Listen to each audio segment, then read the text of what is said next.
Hatikvah, which in Hebrew means the hope, is a 19th century Jewish poem and the national anthem of Israel. The theme of the composition reflects the 2,000-year-old hope of returning to the land of Israel and reclaiming it as a free and sovereign nation. Despite being a song of hope and optimism, however, the melody holds a slightly mournful and melancholic tone and is based in a D minor scale.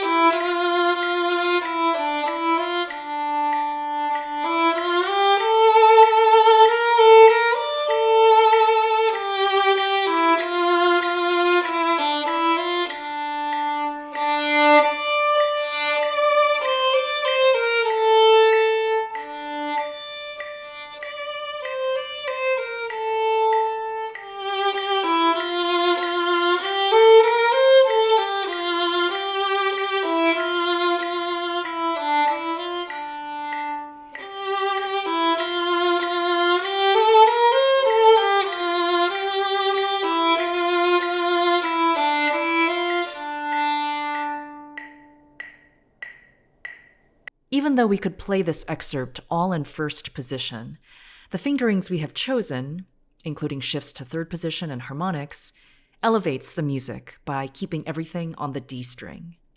But this also means that it's a bit more challenging. In the first measure, we have a standard ascending crossover shift where a lower numbered finger surpasses a higher numbered finger to shift up. We also have a descending crossover shift in measures 2 to 3, where we go from a second finger to a third finger. In all shifts, make sure your hand frame is not distorted.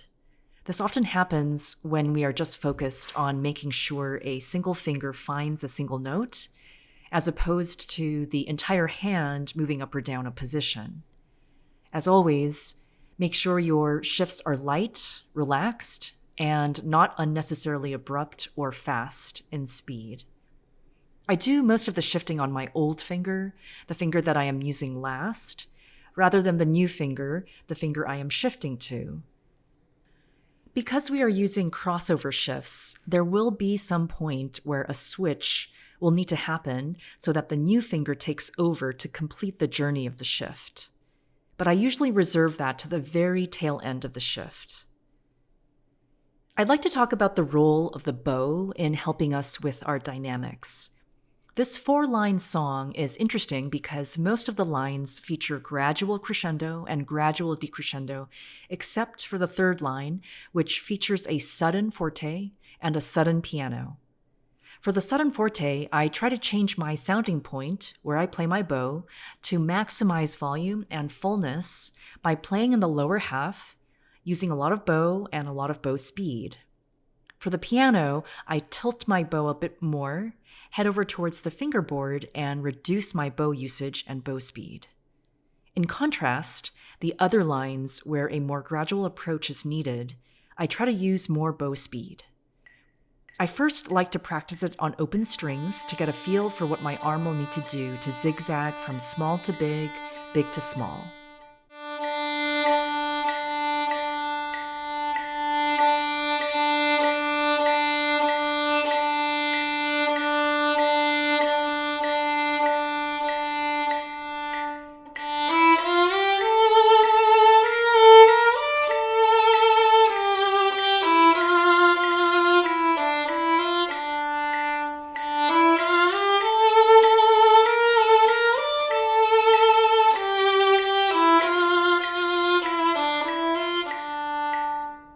And then I put everything together.